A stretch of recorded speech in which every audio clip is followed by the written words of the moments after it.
It's the first show of 2014. This is RetroCore 4 Volume 15. And another first, it's the first time I've ever had a PlayStation 2 game on the show. One of my best arcade experiences of the late 90s, this is Initial D. Special Stage.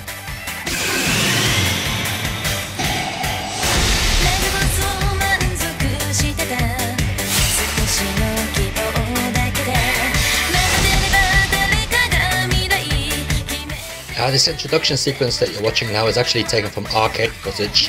This is not PlayStation footage, although the PlayStation version of the game does look extremely close to the arcade, although the resolution is nowhere near as high. But it does run at a very nice steady frame rate. In fact, I'm pretty sure it runs at 60 frames a second. Seems like it. Just at a low resolution.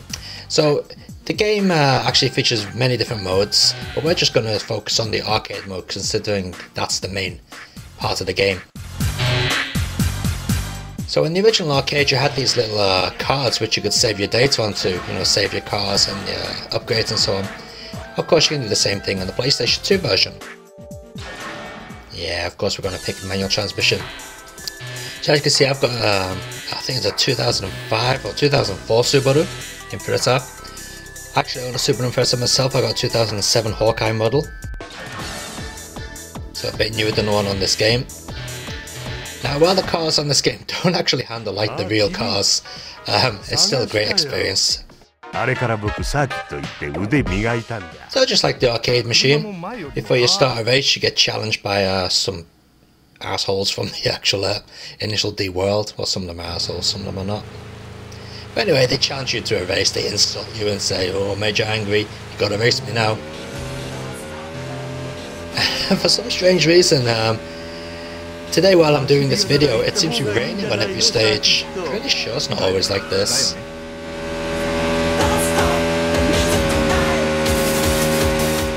As you can hear, the music in the game is all Eurobeat, or at least that's what they call it here in Japan. And it really does suit the game, it really gets the adrenaline pumping.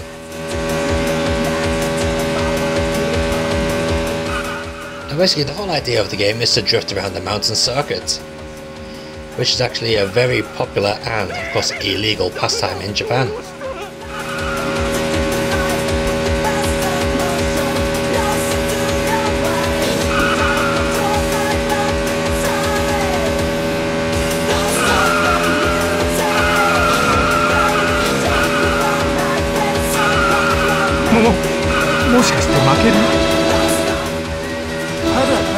And here we go, we're playing at night, and if you turn off your car's headlights like that, you can't see a bloody thing. Best keep them on.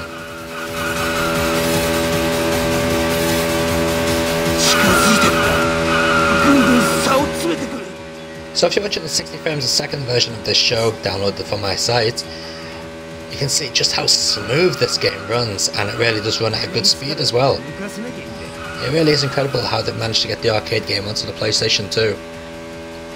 But like I said, it does look not as high in resolution, but you know, the sacrifice is worth it by keeping the speed up.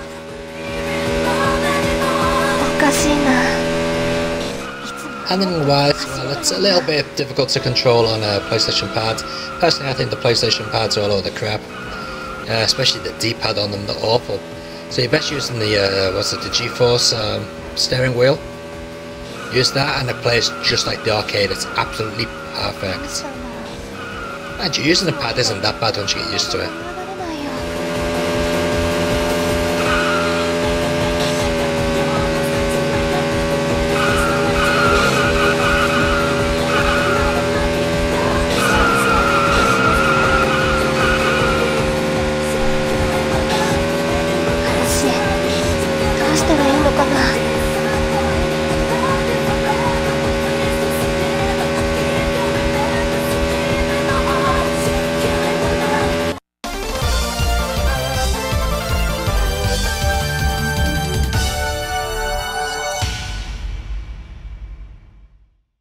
So once you win a race, your points get tallied up, and if you have enough points you get upgrades for the car. Just like this. Ooh, nice, got a new bumper. Now one lovely feature about the game is you can actually save your replays. So if you get a really hot race, you can watch it back again. Now this is one race which I dominated the first lap. The other guy couldn't get near me. Unfortunately I sort of messed up on the second lap. As you can see here, the guy's right on my tail. Now it's parts like this that make the game so much fun. Your adrenaline really gets pumping, and you just gotta keep that guy from taking over you. So you're swerving across the road, but of course you got such a speed, and it's in the night, and you gotta drift down the corners, and it's just hell. But it's incredible, great fun. You can't really see it from this video, but if you play the game, you'll certainly know what I mean.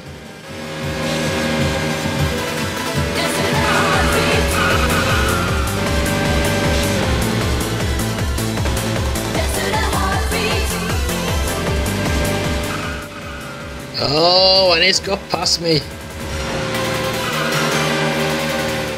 So this way it gets really difficult. You've got to get past him again and avoid crashing. I just noticed it's raining as well, which makes it even more slippery on the road.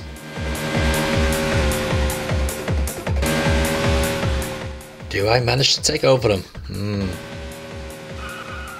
So if you guys have a PlayStation 2 I should say, you gotta get yourself initial dip into racing games. It's absolutely amazing. It's so perfect when it comes to drifting the cars. Like I said, they don't handle like real cars, but it's an arcade game and that's all that matters. It's so much fun.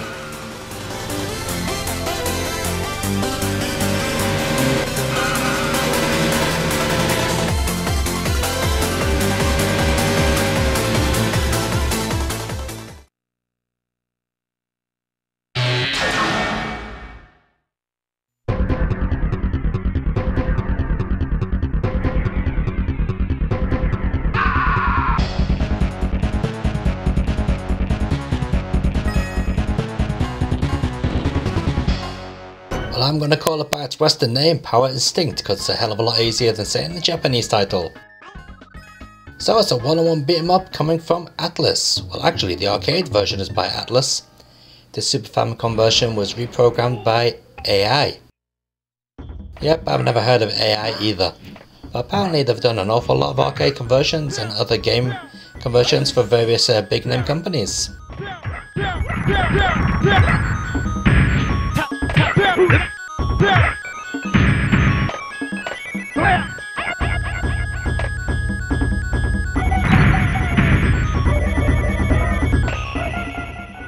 Okay, like with always, we're running this game through the XRGB Mini, the Frame Master, which is an upscale converter or upscan converter.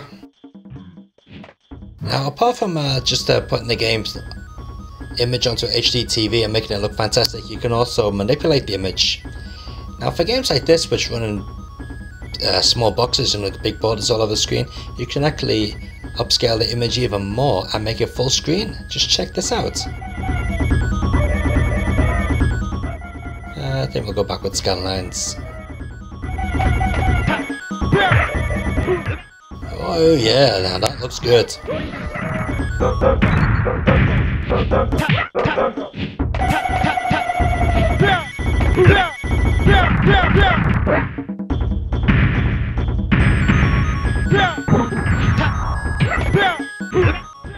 So let's go back to the standard screen size.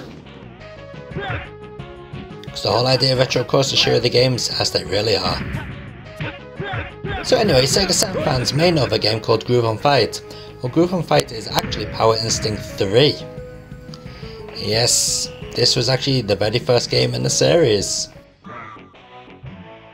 Now, at a time when many game companies were going for the more realistic view on the 2D fighters, Atlus decided to go all crazy. Like now, for example, I don't want to say, but it looks like I'm fighting some sort of muscle-bound transvestite.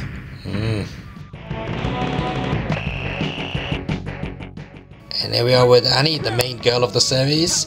She seems to get a lot more kinkier as well as the series continues. Each character has various different special moves, and it'll come out really nice.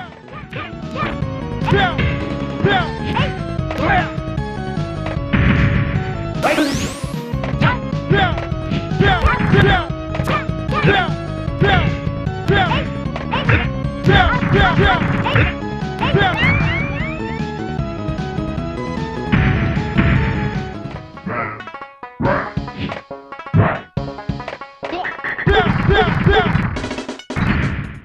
we go, one of the crazier fighters in the game.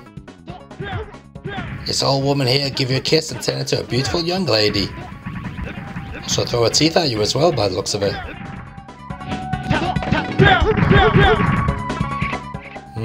Odd. Now imagine if you're on a date with that young lady and she turned back into the old woman. Now that'd be something scary.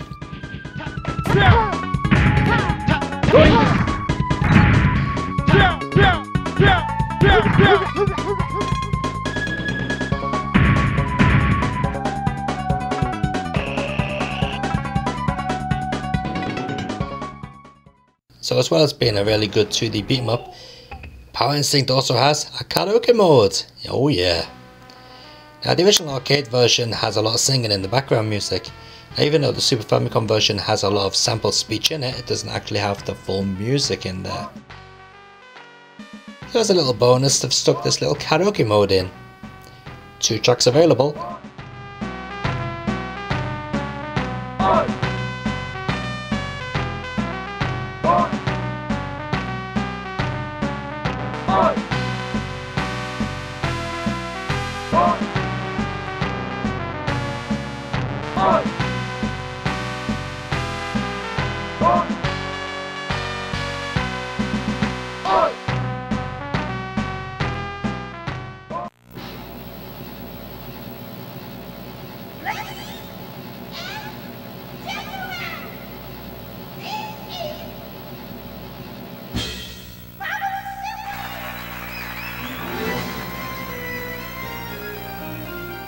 Well, I don't have to introduce this game, it's already been done for me.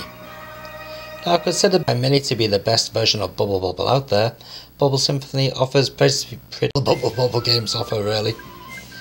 Except this time we got more lovely colourful worlds.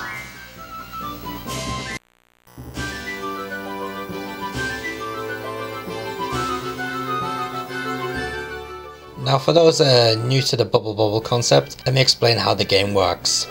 Basically, you go one of these little dragons, whose names escape me right now. In fact, it might be just called Bubble and Bubble. Anyway, the idea is you blow out the little bubble. I like to say, or I like to imagine the snot bubbles really. And you blow these little bubbles onto the enemies, and the enemy becomes trapped inside the bubble. And then what you do is you basically stand on that bubble, or walk into the bubble, which bursts it and sends the enemy flying across the screen, resulting in his death.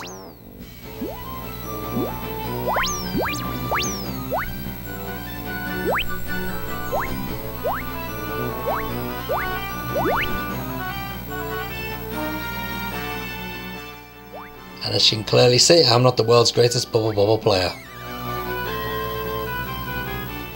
Now you may have noticed that some of the bubbles have icons inside them. These are actually weapons. So if you burst those bubbles, the icon or the weapon inside the bubble will come out and aid you in destroying the enemies.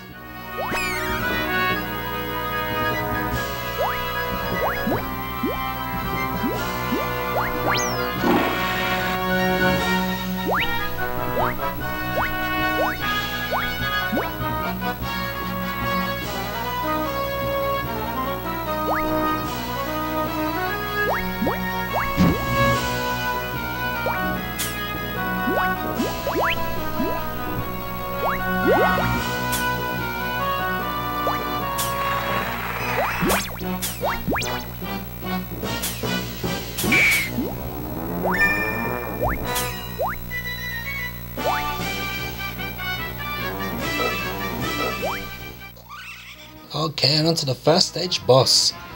Now your first instinct would be to jump on his head, but don't do that because it'll just get you killed. What you have to do is make yourself some bubbles. Burst those bubbles to send the projectiles in the bubbles towards the enemy. Quite simple really, actually quite a challenge.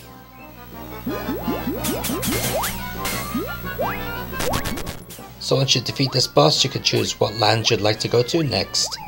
think we'll go to Kiki Kai Land, since I quite like that game.